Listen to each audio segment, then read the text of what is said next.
Bom, a Ju vai ensinar pra gente como se pentelhar uma pessoa no MSN.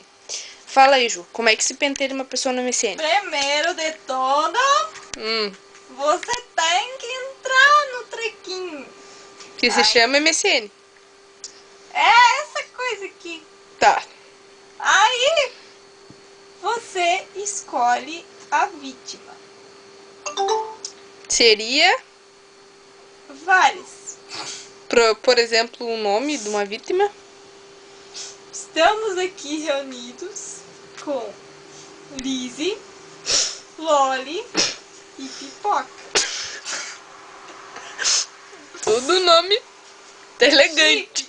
Tá. Me deu até uma fome depois dessa. Pipoca. Pipoca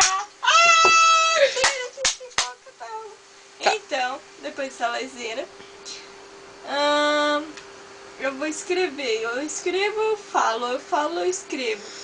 A alternativa é a mesma. Se não é a mesma, é outra. Então, sacou? Então, isso é um fato real. Tchau.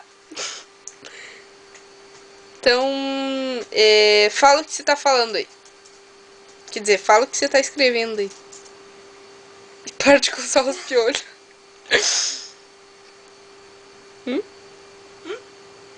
Dentro